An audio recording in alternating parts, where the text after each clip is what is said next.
अस्सलामुअलैकुम तमाम क्लास 10 के स्टूडेंट। आज हम मैरियट का मैट्रिक क्लास का कॉम्प्रिहेंसिव पेपर, इसके एमसीक्यूज़ और पेपर का डिस्कस आपसे करेंगे। और इस सिलसिले में सबसे पहले हम आपसे एमसीक्यूज़ डिस्कस करेंगे।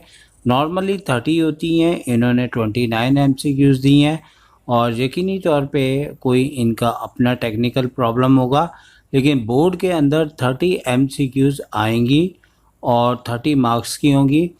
तो हम अब फौरी तौर पे स्टार्ट करते हैं, अपने एमसीक्यूज़ की जानिब चलते हैं और इस एमसीक्यूज़ को हम आपको एग्जाम्पल देते हुए और कुछ डायरेक्ट बताएंगे। तो सबसे पहले एमसीक्यूज़ है, इसमें मीन प्रपोर्शन पूछा हुआ है। मैंने इससे पहले भी डिस्कस किया था कि जब मीन प्रपोर्शन पूछे तो 14 और 56 को मल्टीप्लाई करें और स्क्वायर रूट से निकालें, 28 इसका आंसर है। सेकंड में ट्रिग्नोमेट्री आइडेंटिटीज़ दी है, हमें पता है कि हमारा आंसर सेक स्क्वायर 5 आएगा।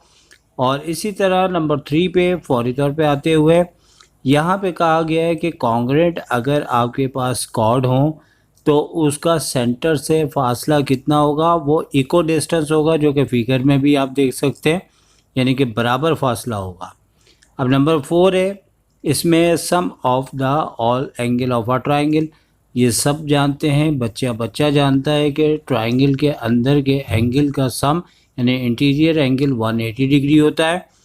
तो नंबर 5, सेक किस डिग्री के बराबर है। कॉसेक अगर 10 हो तो सेक में हम 90 डिग्री में से 10 को लेस कर दें, यानी कि 80 डिग्री इसका आंसर है। और इससे अलावा भी रिलेशन है।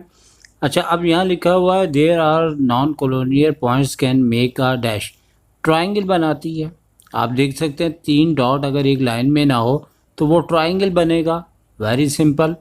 और इसके बाद हम नंबर 7 पे आ जाते हैं। तो यहाँ ऑर्डर पेयर दिया है, कई बार इससे पहले भी डिस्कस किया हुआ है। तो 0,9 ऑन द वाई एक्सिस के ऊपर पॉइंट होगा। इसके बाद नंबर 7 के बाद नंबर 8 पे आ जाते हैं और 8 एमसीक्यूज़ में एक्यूट ट्राइंगल बोला हुआ है और एक्यूट ट्राइंगल में तमाम एंगल जो है वो आपके 90 डिग्री से कम होते हैं, जैसे कि हम फिगर में दिखा रहे हैं। इसके बाद नंबर 9 जो है वो इंफॉर्मेशन हैंडलिंग से है और इसमें मीडियन का है। टोटल 7 नंबर है। डिसेंडिंग के लिहाज से जो 4th नंबर होगा वो आपका मीडियन कहलाएगा, जो कि आपके पास नंबर 6 आएगा। और शॉर्ट तरीके से करें, नंबर 10 की बात करें तो यहाँ पे आपसे कहा है कि एक लाइन है, इसके एटलीस्ट कितने पॉइंट होंगे, 2 डॉट्स हों तो एक लाइन बनती है, तो कम से कम इसके लिए 2 पॉइंट्स होने चाहिए। नंबर 11 पे आते हैं तो कहते हैं कि राइट एंगल ट्राइंगल में सबसे बड़ी साइड कौन सी होती है, वो हाइपोटेन्यूस होती है। एंगल बड़ा तो साइड भी बड़ी, एंगल छोटा तो साइड भी छोटी, तो 90 डिग्री सबसे बड़ा होता है। अब पूछ रहे हैं नंबर 12 पे साइन 45 डिग्री की क्या वैल्यू होती है, 1/√2। तो बच्चों ये तो याद करनी पड़ेगी। इसी तरह नंबर 13 पे आते हैं और ये लाजमी आएगी। एक सर्किल है जो ट्राइंगल के वर्टिसेस से गुजरता है, तो इसको सरकम सर्किल कहा जाता है और इन सर्किल का भी एमसीक्यूज़ में आ सकता है। नंबर 14 है, यहाँ पे रेशियो दी है तो ये रेशियो बी है, तो ये एक टर्म को शो करता है। और इसके बाद नंबर 15 के अंदर है, यहाँ पे कहा हुआ है कि एक एंगल से एंगल के ट्राइंगल के वर्टेक्स से निकल के अपोजिट मिड पर टच हो तो वो मीडियंस कहलाता है। इसी तरह ये एक और रिलेशन आ गया और जैसे पहला 10 के लिहाज से था, अब इसको हम जैसे ही ड्राइव करेंगे तो ड्राइव मीन्स 1 आंसर आएगा, क्योंकि कॉर्ड स्क्वायर इधर आ गया और वहाँ पे 1 रह गया। 17 है और 17 में याद रखें कि जब आपके सेंटर से लाइन गुजरती है तो ये आपका डायमीटर कहलाता है। और 18 के अंदर है the sum of the deviation mean.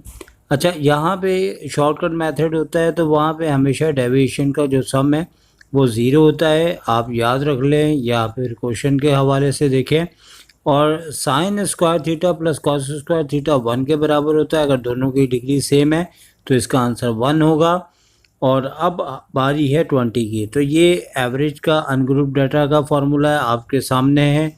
इसका आंसर जो है वो 30 हो जाएगा। जैसे हमें डाटा दिया है इसके मुताबिक 30 इसका आंसर होगा। तो बात करते हैं 21 इज़ वेरी डेंजरस, चूँकि हर कोचिंग कोई ना कोई अपनी तरफ से ऐसी MCQs देता है कि कोई बच्चे के पूरे नंबर ना आ सके या फिर बहुत काबिल हो। तो मुझे भी इसके लिए नेट से सर्च करना पड़ा है और फिर मुझे आंसर देना होगा, और दे दिया मैंने आंसर।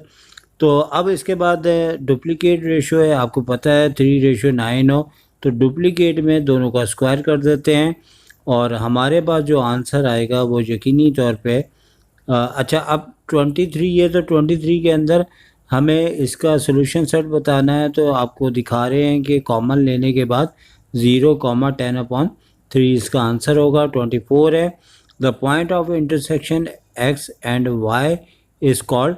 याद रखें ये ओरिजिन कहलाता है जहां x और y दोनों ज़ीरो होते हैं और इसका इंटरसेक्शन है। 25 है, इसमें ये वाली आएगी इंशाल्लाह, angle scribe in a major arc, तो इसका आंसर ऑब्ट्यूस होता है और माइनर आर्क को एक्यूट्स। अब एलिमिनेशन के ऊपर दिया है, आपके सामने हम पेश कर रहे हैं कि किस तरीके से इसका आंसर निकालेंगे।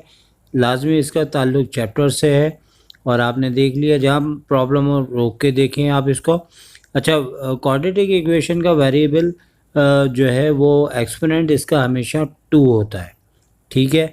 और सॉल्यूशन सेट पूछा है, पूरी मिडल टर्म ब्रेक करनी है, आपके सामने आ चुका है, देखें और समझें। और आंसर इसका 2, -1 है, मैंने आगे पीछे लिख दिया, कोई टेंशन नहीं है।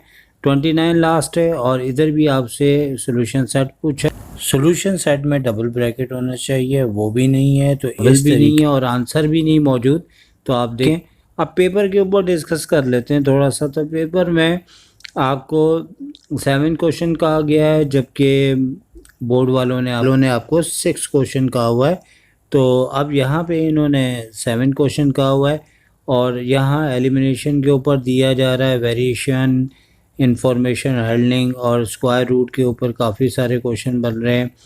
3 क्वेश्चंस दिए गए हैं। आगे अगर हम देखें इसको तो एक थ्योरम भी दिया हुआ है इन्होंने जो सर्कल से रिलेटेड है।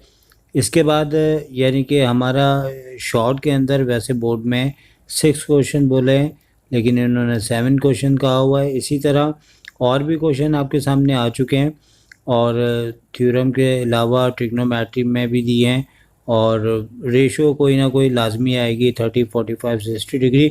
लॉन्ग के ऊपर बात करते हैं तो लॉन्ग के ऊपर 2 क्वेश्चन करने, ग्राफ कर लीजिएगा, बहुत बेहतर है।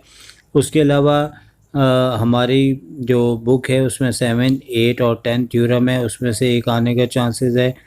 प्रैक्टिकल ज्योमेट्री में पॉपुलर 6 फिगर्स हैं, 5 हैं, उनमें से एक आने का चांस है।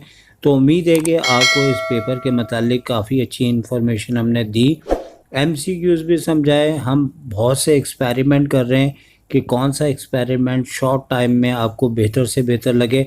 इसके मतलब अगर आप भी कमेंट करें कि कौन सा पेपर हमने सबसे बेहतर तरीके से किया है, तो आप हमें कमेंट करें ताकि आइंदा के लिए हमारे लिए आसानी हो। तो सर शाहिद को इजाज़त दीजिए। टेक केयर, अल्लाह हाफ़िज़।